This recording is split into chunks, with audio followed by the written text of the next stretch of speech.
اٹھائیں، اس کو میں خواہ فتنہ نہیں کہتی،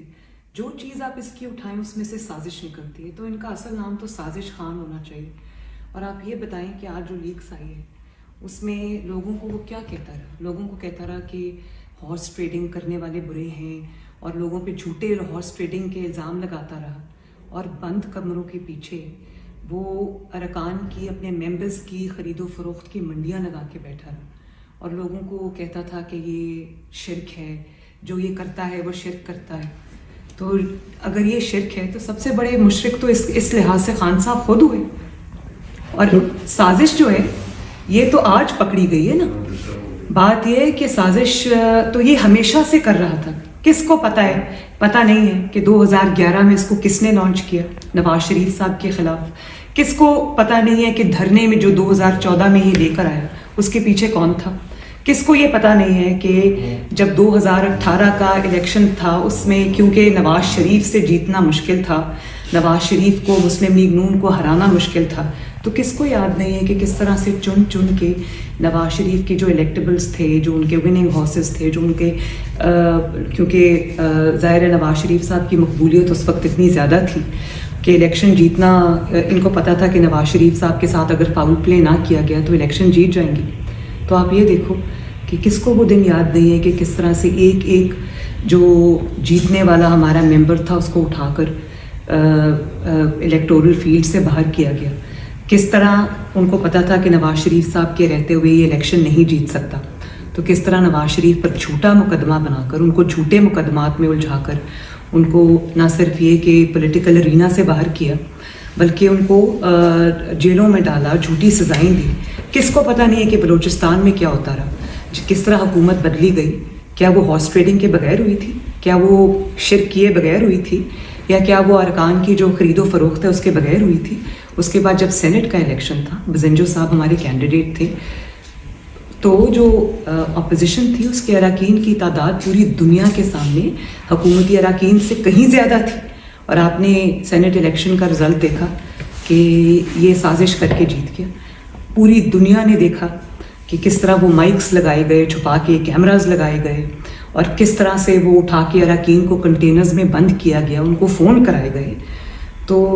کر تو وہ یہ ہمیشہ سے رہا تھا، بات صرف یہ تھی کہ یہ پہلی بار اس کی سازش ناکام ہوئی ہے، اور اس کی وجہ یہ ہے کہ اب نہ ہاتھ ہیں، نہ آنکھیں ہیں، نہ کان ہیں، اور بیساکھیاں نہیں ہیں، تو سنتے ہیں اور روز دعویٰ کرتا ہے کہ میں پاپولر ہوں، میں یہ ہوں۔ آپ صرف یہ دیکھ لیں کہ بیساکھیاں ہٹی ہیں تو کس طرح زمین پہ منہ کے بل آ کے گرا۔ میڈم اس میں اور ایک اور بات یہ کہ جیسے یہ کامیاب ہوتا ہے سازشوں میں، یہ پہلی بار اس کی سازش ناکام ہوئی ہے۔ اسی طرح یہ پکڑا بھی پہلی بار گیا ہے، کرتا یہ ہمیشہ سے یہی رہا ہے، فاؤل پلے کرتا رہا، آج پکڑا پہلی بار گیا ہے۔ تو اللہ تعالیٰ کی لاٹھی بے آواز ہوتی ہے، ہمیشہ سے اس طرح سے سازشیں کامیاب نہیں ہوتی۔ اب پوری دنیا ان کا یہ سیاہ چہرہ دیکھ رہی ہے۔ میڈم آڈیو لیکس یہ دوسروں کے بارے میں جو کہتا رہا، لیکن جو آڈیو لیکس آئی ہیں اس میں اداروں کو بھی اس نے نشانہ بنایا اور ثابت ہو رہا ہے۔ اس میں آپ کیا کہنا چاہیں گی؟ اور یہ خاص طور پہ سب سے زیادہ عمران خان آپ پہ ہی تنقید بھی کرتے ہیں، جو آج بھی ایک آڈیو لیک آئی ہے میر جعفر، آڈیو لیکس کا یہ اس کے بیانیے پہ کیا اثر سمجھتے ہیں آپ، جو لوگ اس کو فالو کر رہے تھے یا کر رہے، تو ان آڈیو لیکس پہ آپ کیا کہنا چاہیں گے؟ دیکھیے میں تو اس پہ یہی بات کہنا چاہوں گی کہ آڈیو لیکس جو ہے نا وہ یہ اپنے بیانیے کی بڑی بات کرتا ہے۔ آج قوم کو پتہ چل گیا ہے، آج صرف قوم کو نہیں بلکہ جو کبھی یہ مان کر چلے تھے، جو اس کے اپنے سپورٹرز تھے جنہوں نے اس کی بات پر یقین کیا تھا، تو آج وہ لوگ بھی سوال کرتے ہوں گے۔ پوری دنیا کے سامنے اس کا جو سازشی چہرہ ہے وہ سامنے آیا ہے۔ بات صرف یہ نہیں ہے کہ آڈیو لیکس آئی، آپ دیکھیں آڈیو لیکس میں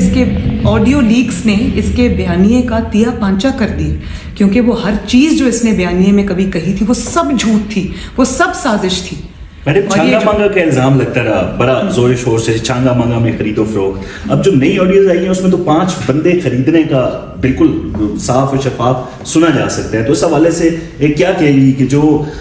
ضمیر فروش کہا جا رہا تھا افراد کو، اور آج وہ شخص خود ہی، دیکھیں آپ اس شخص کے سازشی دماغ کا، آپ وہ شیطانی دماغ جس کو میں کہوں گی، سازشی نہیں شیطانی دماغ، آپ دیکھیں کہ جلسوں میں کھڑا ہو کر لوگوں کو کہہ رہا ہے کہ لوٹوں کو ووٹ نہ دینا، ان کے لوٹوں کے خلاف کیمپین چلا رہے ہیں، اور خود بند دروازے کے پیچھے کیا کر رہے ہیں کہ 5 جو ہے وہ میں نے خرید لیے اور 5 جو ہے وہ اور خرید کے لاؤ. کس کو کہہ رہے ہیں خرید کے لاؤ؟ وہ اللہ جانے وہ کون ہے, اور پتہ نہیں وہ کون سا کوئی نیا ہاتھ آنکھیں کان ہے, مجھے پتہ نہیں ہے وہ کس کو کہہ رہے ہیں. اور وہ یہ کہہ رہے ہیں کہ اس کے لیے جو بھی جائز ہے کرنا وہ کرو. لوگوں کو جلسے میں کھڑا ہو کے کیا بھاشن دیتا ہے, لوگوں کو جلسے میں کھڑا ہو کر مذہب کو استعمال کرتا ہے, ان کے اوپر اٹیکس کرتا ہے, ریاست مدینہ کا دعوے دار ہے اور لوگوں کو شرک کا مطلب سمجھاتا ہے, اور بند دروازے کے پیچھے یہ شخص کے اس سے بالکل الٹ کام کر رہا ہے. تو یہی تو میں کہہ رہی ہوں کہ یہ لوگوں کو جب یہ کہہ رہا تھا کہ ممبرز کی خرید و فروخت ہو رہی ہے تو وہ تو جھوٹا الزام, اس کا ایک بھی ثبوت یہ نہیں دے سکا, اور الٹا وہ بند دروازے کے پیچھے منڈیاں لگا کر بیٹھا تھا اور اراکین کی وہ خرید و فروخت کر رہا تھا. میڈم اس کا جو ابھی جو بیانیہ فالو کر رہے تھے جو لوگ, ان کو کیا کہنا چاہیں گے ان آڈیو لیکس کے بعد؟ میں تو ان کو یہ کہنا چاہوں گی کہ مجھے ہمدردی ہے ان کے ساتھ کہ انہوں نے کبھی اس کی بات پر یقین کیا ہوگا. تو اس شخص میں اتنی اخلاقی جرت تو ہے نہیں کہ اس کو اگر کوئی یہ کہے کہ تم اپنے لوگوں سے معافی مانگو. بس اس کی سزا یہی ہے کہ اس کا جو گھنونا چہرہ ہے, جو اس کا ڈبل فیس ہے, وہ لوگوں کے سامنے آ گیا. اس کی ہر بات جھوٹ نکلی, اور آج جو اس نے جو ابھی آڈیو لیکس آئی, اس نے مجھے ابھی اس کا میرے پاس ٹرانسکرپٹ ہے, اس میں وہ یہ کہہ رہے ہیں کہ آپ نے میر جعفر اور میر صادق کو لوگوں کو سپون فیڈ کرنا ہے اور برانڈ کرنا ہے. تو آپ ان کی سازش دیکھیں کہ ابھی آپ یہ کہہ رہے ہیں کہ آپ نے برانڈ کرنا ہے میر صادق, ابھی ہمت نہیں ہے نام لینے کی. تو مطلب یہ ہے کہ ابھی ہم آپ کو چانس دے رہے ہیں, آپ ہمارے ساتھ ڈیل کر لیں, آپ مجھے دوبارہ اقتدار میں لے آئیں. اگر آپ نے اقتدار میں نہیں لے کے آئیں گے تو پھر میں اگلے اسٹیپ کا اناؤنس کروں گا. جو میر جعفر اور میر صادق ہے, یہ میر جعفر اور میر صادق کس کو کہہ رہے ہیں؟ یہ تو خود بتائیں گے میر جعفر اور میر صادق وہ کس کو کہہ رہے ہیں. لیکن یہ جو میں نے ابھی آپ کو کہا نا کہ یہ صرف اور صرف ڈیل کے لیے, اور وہ دوبارہ سے بیساکھیاں ڈھونڈ رہے ہیں اور کچھ نہیں ہے. کیا آپ کی پارٹی ان سے کسی بھی سطح پہ کہیں مذاکرات کرنے کے لیے تیار؟ جو افواہیں پھیلائی جا رہی ہیں کہ ایوان صدر کے تھرو کوئی بات ہو رہی ہے, اور یہ تاثر خود بھی دے رہا ہے کہ مجھے شاید کوئی ڈیل مل رہی ہے. دیکھیں, اگر کوئی سیاسی شخص ہوتا تو میں ضرور اپنی پارٹی کو بھی کہتی کہ اس کے ساتھ بیٹھیں, ہم خود بھی بیٹھنے کو تیار ہوتے. لیکن جو شخص کے اوپر یہ الزام صرف الزام نہیں ہے بلکہ جرم ثابت ہوا کہ وہ بیرونی طاقتوں سے پیسے لے کر آیا, جس کو میں FFF کہتی ہوں, فورن فنڈڈ فتنہ. تو بیرونی طاقتوں کا غلام ہے, لوگوں کو آزادی کا بھاشن دیتا رہا اور بند دروازوں کے پیچھے وہ ان کو بیوقوف بناتا رہا, سازشیں کرتا رہا. وہ تو اللہ تعالیٰ نے اب پوری دنیا کو دکھا دیا. تو بات یہ ہے کہ ایک فورن فنڈڈ فتنہ جو لانچ ہی اسی لیے کیا گیا ہے کہ وہ اس ملک میں تباہی لائے, اس ملک میں فتنہ لائے, اس ملک میں انتشار لائے, اس ملک میں پولیٹیکل سٹیبلٹی نہ آنے دے, اس کے ساتھ بیٹھنا نہیں ہے, اس کو عبرت کا نشان بنانا ہے, اس کو قانون کے حوالے کرنا ہے کہ کس طرح سے 22 کروڑ ملک کے ساتھ وہ کہتا ہے کھیلنا ہے.